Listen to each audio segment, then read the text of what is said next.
찬양하겠습니다.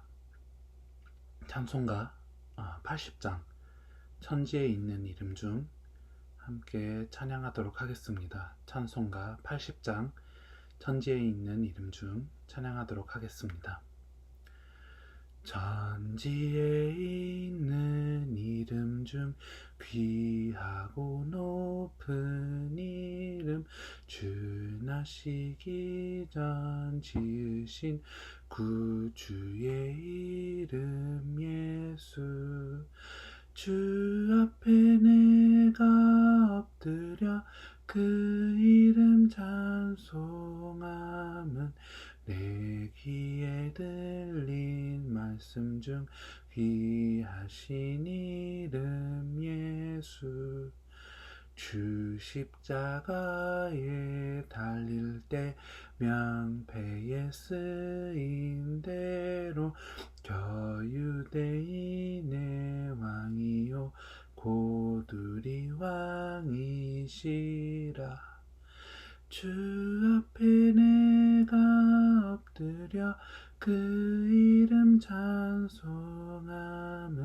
내 귀에 들린 말씀 중 귀하신 이름 예수. 지금도 살아계셔서 언제나 하시는 일, 나 같은 죄인 부르사 참 소망 주시도다. 주 앞에 내가 엎드려 그 이름 찬송함은 내 귀에 들린 말씀 중 귀하신 이름 예수. 주 예수께서 영원히 어제나 오늘이나 그 이름으로 우리에게 참 복을 내리신다. 주 앞에 내가 엎드려 그 이름 찬송함은 내 귀에 들린 말씀 중 귀하신 이름 예수. 아멘. 기도하겠습니다. 하나님 아버지 감사합니다. 오늘도 주님의 말씀을 통해 그리스도의 기준, 그리스도의 은혜가 얼마나 큰지를 또 한번 다시 깨닫고 또 한번 우리 온 인생이 예수님 앞에 드려지기를 원합니다. 주님, 오늘도 성령님으로 말씀을 조명하여 주시고 또 이 말씀으로 우리가 살아날 수 있도록 주님께서 역사하여 주시옵소서. 감사드리며 그리스도의 신 예수님의 이름으로 기도드렸사옵나이다. 아멘. 말씀을 보겠습니다. 마태복음 7장 1절부터 6절입니다. 마태복음 7장 1절부터 6절. 비판을 받지 아니하려거든 비판하지 말라. 너희가 비판하는 그 비판으로 너희가 비판을 받을 것이요 너희가 헤아리는 그 헤아림으로 너희가 헤아림을 받을 것이니라. 어찌하여 형제의 눈 속에 있는 티는 보고 네 눈 속에 있는 들보는 깨닫지 못하느냐. 보라, 네 눈 속에 들보가 있는데 어찌하여 형제에게 말하기를 너로 네 눈 속에 있는 티를 빼게 하라 하겠느냐. 외식하는 자여, 먼저 네 눈 속에서 들보를 빼어라. 그 후에야 밝히 보고 형제의 눈 속에서 티를 빼리라. 거룩한 것을 개에게 주지 말며 너희 진주를 돼지 앞에 던지지 말라. 그들이 그것을 발로 밟고 돌이켜 너희를 찢어 상하게 할까 염려하라. 이렇게 기록되어 있습니다. 네, 계속해서 우리가 산상수훈을 보고 있습니다. 예수님께서 그 당시에 유대인의 어떤 이제 사고와 이들이 이해하는 하나님의 말씀을 완벽하게 이제 반전으로 이제 돌립니다. 원래 하나님의 나라와 하나님의 말씀이 어떤 뜻인지를 설명을 하고 있습니다. 다른 표현으로 하자면 어떤 종교적인 그런 오해들을 다 깨시면서 하나님의 나라를 다시 한번 설명을 합니다. 하나님의 나라의 성격과 이제 어떻게 보면 이 예수님께서 설명하시는 모든 부분 안에는 신자가 어떻게 살아야 될 것이며, 또 그것을 조금 더 생각을 하면 그리스도께서 신자의 인생에 어떤 역사를 하시며 어느 방향으로 이끌어 가시는지까지도 그 안에 포함되어 있다고 할 수 있겠습니다. 오늘 마태복음 7장이 사실 이제 산상수훈의 마지막 이제 장이라고 할 수 있습니다. 오늘은 이제 다 보지는 않겠지만 1절부터 6절만 보더라도 생각보다 굉장히 깊은 이제 본문입니다. 표면적으로는 그냥 판단하지 말라, 비판하지 말라, 이런 내용으로 보이는데요. 사실 조금 더 정확하게 얘기를 하자면 올바른 기준과 올바른 분별력에 대해서 얘기를 한다고 말씀드릴 수 있겠습니다. 먼저는 1절부터 4절을 생각을 하면요, 굉장히 직설적인 말씀을 하십니다. 비판을 받지 아니하려거든 비판하지 말라. 1절에는 그렇게 기록되어 있습니다. 사실 모두가 하나님의 말씀을 기준으로 했을 때에 우리 모두가 죄인으로 발견될 수밖에 없습니다. 이게 하나님의 말씀이 너무나 완벽하고 우리는 죄인으로 타락했기 때문에 그럴 수밖에 없습니다. 우리가 어떤 행동으로 표현할 수 있는 죄뿐만이 아니라 사실 우리의 마음, 생각, 우리 삶 자체가 죄라는 것을 우리는 하나님의 말씀을 통해서 인정할 수밖에 없습니다. 심지어 우리의 탓이 아닌 부분들도, 이제 굳이 그렇게 표현을 하자면 우리의 탓이 아닌 부분들도 이제 죄로 이제 하나님의 말씀은 설명을 하고 있습니다. 예를 들어서 이제 문둥병 같은 부분은 이제 병이지 않습니까? 뭐 누군가가 이제 일부러 이제 문둥병자에게 가까이 가서 이제 옮았다 하는 것도 있겠지만, 사실 다른 상황으로 인해 이제 그냥 그런 병을 앓게 된 케이스들도 있지 않습니까? 근데 하나님의 말씀을 보면 이들도 죄인이다, 이렇게 얘기를 하고 있고, 심지어 문둥병을 죄를 표현하기 위해서 성경이 굉장히 많이 쓰고 있습니다. 뿐만이 아니라 어떤 시체를 가까이 한다는 것도 이제 죄라고 알 수 있습니다. 여러 가지 부분들을 이제 우리가 생각하면 모든 것이 이제 죄라고 표현이 되고 있고, 그만큼 우리의 본질, 이 죄라는 것을 하나님의 말씀을 통해서 인정을 해야 됩니다.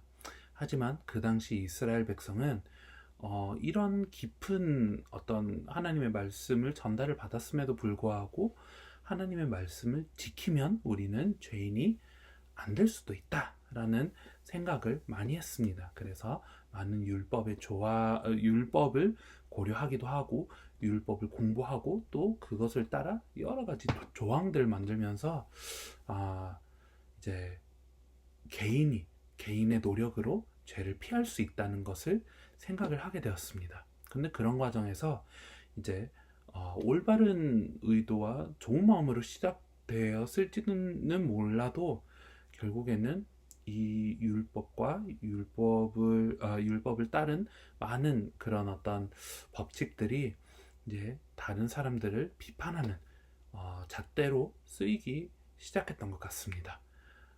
사실 그거는 그 당시만이 아니라 오늘도 교회 안에 일어나는 일이라고 우리가 알 수 있습니다. 결국에는 우리 모두가 그 모든 율법을 우리가 노력해서 지킨다고 하더라도 우리 마음과 우리의 생각과 우리의 영적인 어떤 깊은 내면이 사실 죄로 오염되어 있기 때문에 우리 모두가 죄인이라는 것을 인정해야 됩니다. 그리고 죄가 있으면 우리는 비판을 받을 수밖에 없습니다. 근데 예수님께서는 비판을 받지 아니하려거든 비판을 하지 말라, 이렇게 얘기를 합니다. 2절 보면 너희가 비판하는 그 비판으로 너희가 비판을 받을 것이요 너희가 헤아리는 그 헤아림으로 너희가 헤아림을 받을 것이니라, 이렇게 얘기를 합니다. 하나님께서 최종으로 이제 우리 모두를 심판을 하는데, 그러면 내가 사람들을 비판하지 아니하면 하나님께서 나를 심판을 안 하시냐, 이런 얘기가 아니라 사실 우리가 어떻게 다른 사람들을 대하는지, 결국에는 우리 모두가 죄인이라는 것을 인정을 하면 다른 사람들을 자비의 눈으로 볼 수 있는 것입니다. 우리 자신도 그렇게 연약하고 보잘것이 없는데, 다른 사람들이 실수를 하더라도 이 다른 사람들의 실수는 결국에는 이들도 죄가 있기 때문에, 이들도 타락한 인간이기 때문에 그럴 수밖에 없다라는 것을 인정을 하게 되면 비판이 아니라 오히려 이들을 사랑으로, 그리고 자비로 대하게 되는 것입니다. 이런 말씀을 예수님께서 하고 계십니다. 그래서 어떤 종교적인 어떤 그런 율법이 아니라 결국에는 그 마음을 예수님께서 많이 강조하고 계시고, 하나님께서도 죄를 싫어하시는 하나님께서도 우리를 볼 때 심판의 눈으로 보시는 면도 있지만, 사실 그거를 넘어서서 사랑의 눈으로, 자비의 눈으로 우리를 보신다는 것입니다. 하나님의 나라는 이러한 것이라고 얘기를 하십니다. 3절에 보면 어찌하여 형제의 눈 속에 있는 티는 보고 네 눈 속에 있는 들보는 깨닫지 못하느냐. 4절, 보라 네 눈 속에 들보가 있는데 어찌하여 형제에게 말하기를 나로 네 눈 속에 있는 티를 빼게 하라 하겠느냐. 사실 우리 모두의 어떤 죄를 생각을 했을 때 이건 다 죄인인데, 사실 인간의 성격상 그리고 성향상 우리는 다른 사람의 잘못을 더 많이 보게 됩니다. 그것이 우리에게 더 불편을 많이 끼친다고 생각을 하는데, 결국에는 우리의 흠을 깨닫지 못하고 있거나, 아니면 우리의 흠은 그나마 그렇게 큰 흠이 아니라고 생각을 하는 그런 문제가 우리 모두에게 있습니다. 나 정도면 잘하는 사람이지, 나 정도면 그렇게 나쁘지 않고 그냥 괜찮은 사람이지 않느냐라고 우리 모두가 생각을 하고 있습니다. 하나님 눈앞에서는 그게 아니고, 또 한편으로는 이제 다른 사람들도 그렇게 생각을 하지 않는 것입니다. 근데 모두가 그렇게 생각을 하니까 결국에는 그렇게 될 수밖에 없습니다. 우리 모두가 죄인이고, 우리 자신이 어떻게 보면 바울이 고백한 것처럼 죄인 중에 괴수라는 것을 우리가 깨닫지 아니하면, 사실 형제에게 있는, 형제 눈에 있는 이제 티가 보이는데 우리의 눈에는 들보가 이제 있다는 것을 얘기를 하는 것입니다. 쉽지 않습니다. 그렇지만 우리가 이걸 인정할 뿐만이 아니라 성경의 말씀이므로 이것을 진리로 받아들여야 됩니다. 결국에는 어떻게 하면 되느냐? 다른 사람들을 비판 안 하기 위해서는 결국에는 어떤 것이 필요하냐라고 했을 때는 복음이 필요합니다. 하나님께서 정말로 우리의 죄를 보실 때에 가장 흉악한 죄도 다 용서를 하셨습니다. 그 하나님의 마음을 우리가 생각을 하게 되면 당연히 사실 상대방의 어떤 죄나 실수를 볼 때에 그렇게 이제 자비의 눈으로 보게 되고, 또 우리 자신도 하나님 앞에 설 때 우리 자신의 부족함과 자신의 죄가 정말로 인지가 되는 것입니다. 이거는 어떤 양심이나 어떤 이제 교육의 차이이기보다는 정말로 복음이 나에게 정말 조명이 되었느냐라고 하는 것입니다. 그렇다면 상대방이 그런 큰 실수를 했을 때는 어떻게 하면 되느냐라고 했을 때 베드로전서 2장 23절에 큰 답이 주어집니다. 욕을 당하시되 맞대어 욕하지 아니하시고 고난을 당하시되 위협하지 아니하시고 오직 공의로 심판하시는 이에게 부탁하시며 라고 성경은 얘기를 하고 있습니다. 예수님께서 사실 남들의 모든 죄를 수용하시고 오히려 공의로 심판하시는 이에게 부탁을 하셨다, 이렇게 맡기셨다, 이렇게 우리가 이해를 할 수 있습니다. 하나님께서만 공의로 심판을 하십니다. 우리는 사실 각자의 편견과 각자의 문화의 차이, 각자의 뭐 여러 가지 부분들 때문에 공의롭게 심판을 하지 못합니다. 우리 모두는 사실 그렇게 최종적인 심판을 내리기에는 너무나 부족한 존재입니다. 그렇기 때문에 하나님 최후 심판주이신 하나님을 신뢰를 하며 사실 부탁을 하고 맡기는 것입니다. 하나님이 우리와 함께하지 않으면 이게 절대로 불가능합니다. 그렇지만 하나님과 올바른 관계를 맺고 있는 그리스도를 믿는 사람들은 이게 가능합니다. 하나님께서 모든 것을 허락하셨고 하나님께서 모든 것을 인도하셨기 때문에 사람들의 어떤 죄 그리고 그것으로부터 허락된 어떤 시험 이 모든 부분들도 하나님께서 다 좋아하시는 건 아니시지만 그것을 허락하셨고 그것을 통해서 하나님의 최종적인 역사를 보여주십니다. 그렇기 때문에 이 모든 상황 앞에서도 하나님 앞에 아뢰는 것입니다. 또 요한복음 8장 7절에 보면 그들이 묻기를 마지 아니하는지라 이에 일어나 이르시되 너희 중에 죄 없는 자가 먼저 돌로 치라 하시고 예수님께서도 얘기를 하십니다.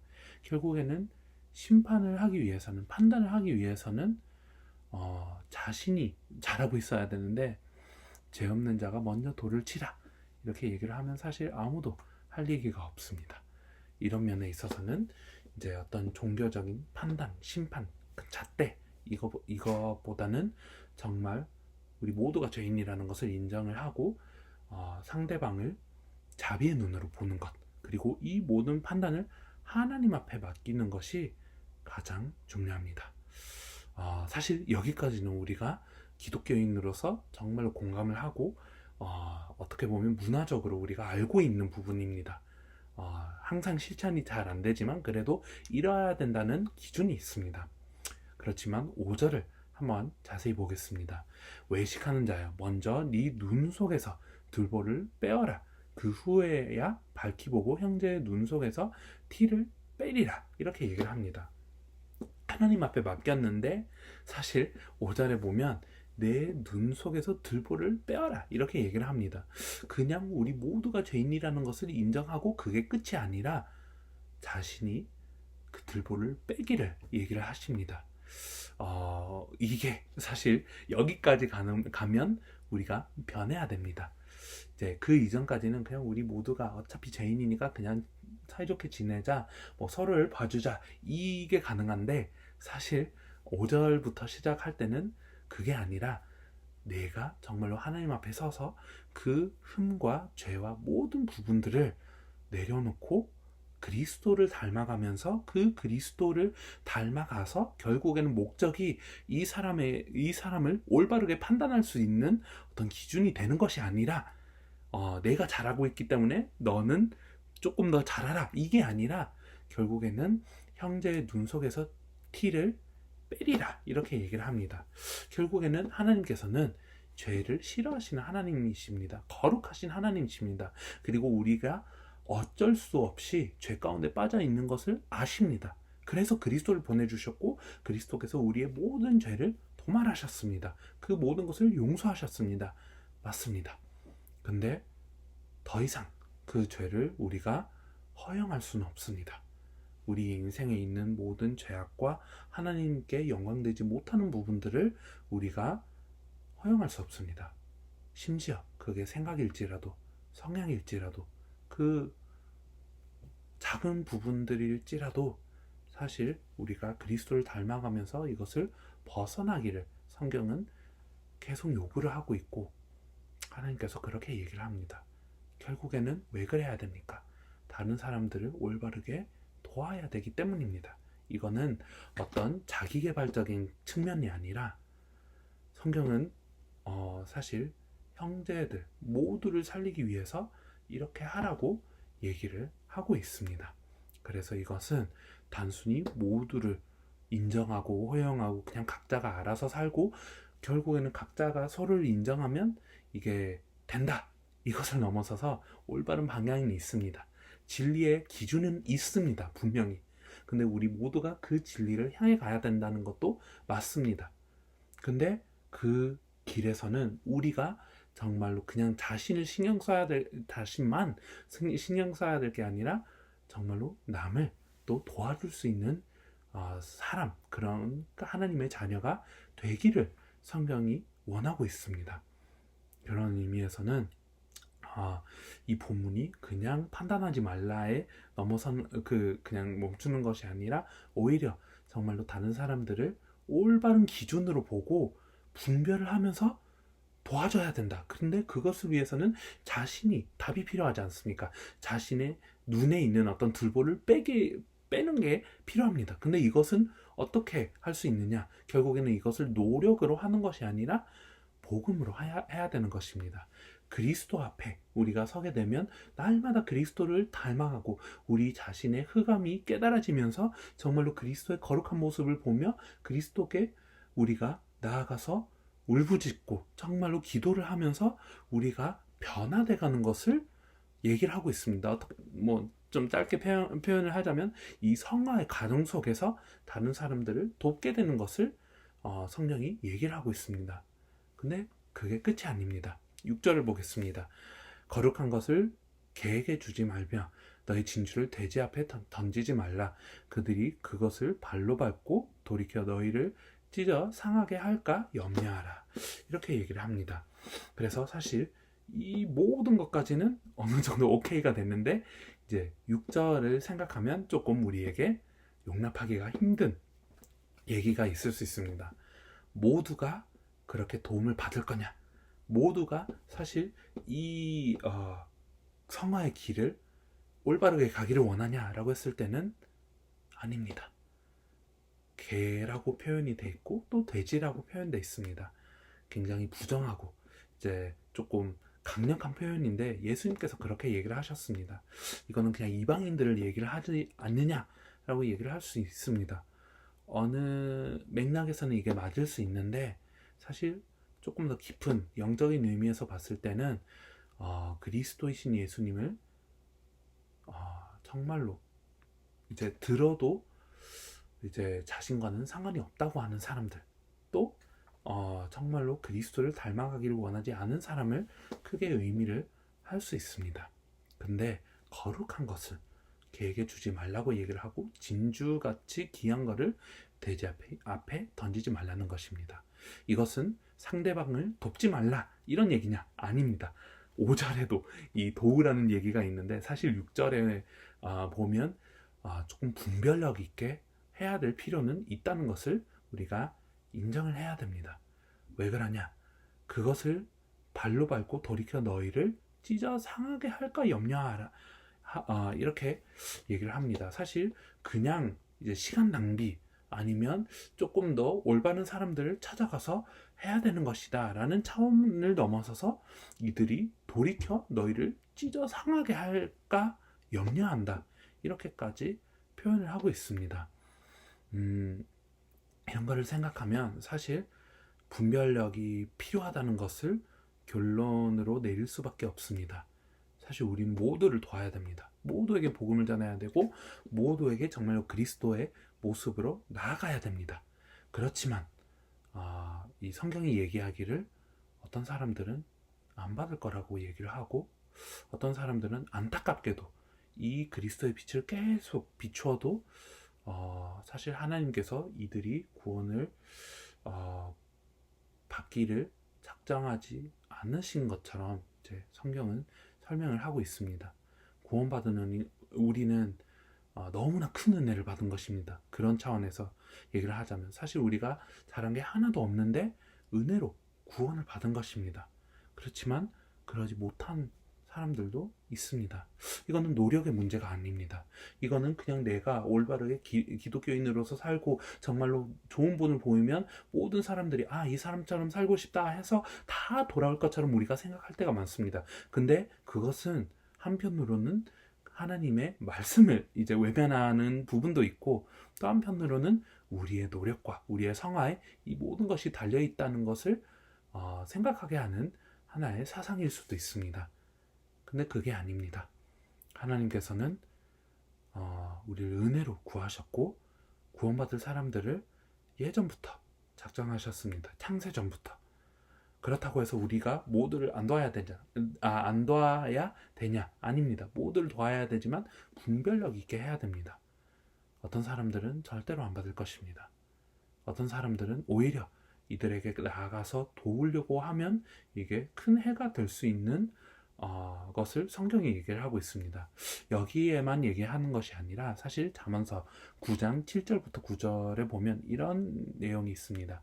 잠언서 9장 7절부터 9절을 보면 거만한 자를 징계하는 자는 도리어 능력을 받고 악인을 책망하는 자는 도리어 흠이 잡히느니라.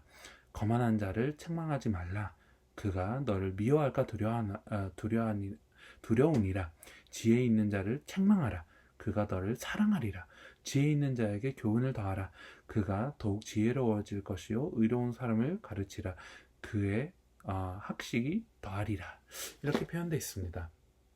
이제 거만한 자나 아니면 그런 이제 좀 악인을 이제 책망하지 말라고 얘기가 되어 있습니다. 하나님께서는 모두를 살리시기를 원하시는데 왜 이런 표현이 있을까요? 결국에는 이들이 하나님의 진리를 거절하기 때문입니다. 근데 하나님의 진리만 거절하는 것이 아니라 사실 이제 그 징계를 하는 사람도 미워한다고 표현되어 있습니다. 오히려 지혜 있는 자를 책망하라. 어떻게 보면 지혜 있는 자들은 잘하고 있는데 그들을 책망하라고 합니다. 왜냐? 정말로 이들이 그것을 듣고 더욱더 성장을 할 것이고 또 그렇게 책망을 해준 사람을 사랑하게 될 것이라고 얘기를 합니다. 그리고 교훈을 더해주면 또 더욱더 의로운 사람이 될 것이고 학식이 더해질 것이다. 이렇게 표현을 합니다. 사실 복잡한 건 없습니다. 하지만 우리가 다시 한번 생각해야 될 부분인 것 같습니다. 우리가 그리스도를 닮아가기를 원한다고 얘기를 할 때 항상 사랑이 많고 자상하고 이제 오래 참는 그런 부분을 닮아간다고 생각을 하는 경향이 많습니다. 근데 그리스도께서는 그런 부분은 분명히 있었고 분명히 우리가 닮아가야 되는 것이 맞지만 또 한편으로는 조금 지혜 있게 그리고 타협이 없는 진리를 항상 수호하면서 분명하게 얘기하는 부분을 우리가 닮아가고 싶다고 잘 생각을 하지 않을 때가 많습니다. 우리가 문화가 이래서 뭐 이제 기독교에 대한 인식이 그렇게 돼버려서 그런지 잘 모르겠는데요. 사실 이것을 깊이 생각해야 됩니다. 우리는 그리스도를 닮아가야 됩니다. 그리스도에 대한 어떤 우리의 생각, 그리스도에 대한 우리의 어떤 로망이라고 표현을 해야 될지 잘 모르겠는데 그게 아니라 성경이 얘기하는 진짜 우리를 위해 기도하시는 그 살아계신 그리스도를 닮아가야 됩니다. 근데 그 그리스도는 항상 사랑하고 항상 자상하고 항상 사람들 앞에 져주는 그런 그런 것도 있었지만 한편으로는 굉장히 분별력 있게 확신 있게 그리고 하나님의 뜻을 따르면서 반대하는 자가 있으면 타협이 없는 그런 그리스도이셨습니다. 그래서 사실 이 본문을 묵상을 할 때 많은 것들이 정말로 포함되어 있습니다. 한편으로는 우리가 죄인이기 때문에 비판할 자격이 없다. 그리고 비판을 사실 하는 것이 아니라 정말로 우리의 죄를 먼저 깨닫는 것입니다. 근데 또 한편으로는 그러면 우리 모두가 죄인이니까 그냥 알아서 그냥 사회에서 모두가 죄인이니까 그냥 서로를 봐주면서 살아야 되냐? 아닙니다. 진리는 분명히 있고 분명히 올바르고 틀린 것은 분명히 있습니다. 그 올바른 것을 우리가 항상 향해 가야 됩니다. 근데 향해 가면서 우리의 죄도 사실 이제 내려놓고 또 한편으로는 이제 형제들을 돕고 그들 눈 속에 있는 티를 이제 빼야 됩니다. 성경이 그렇게 얘기를 하고 있습니다. 우리 자신도 성화되고 또 서로를 도와야 됩니다. 그렇지만 이런 것을 하면서 분별력 있게 해야 됩니다. 정말 이제 개나 돼지 같은 이제 표현이 좀 심하지만 그래도 그런 존재가 있다고 성경은 얘기를 하고 있습니다. 전혀 진리의 복음을 받아들이지 않을 것이고 오히려 이들에게는 이제 가서 귀한 것을 내주면 안 되는 그런 사람들이 있다고 성경은 얘기를 하고 있습니다. 안타까운 사실입니다. 그럼에도 불구하고 성경이 얘기를 하고 있습니다. 진리이기 때문에 얘기를 하고 있습니다.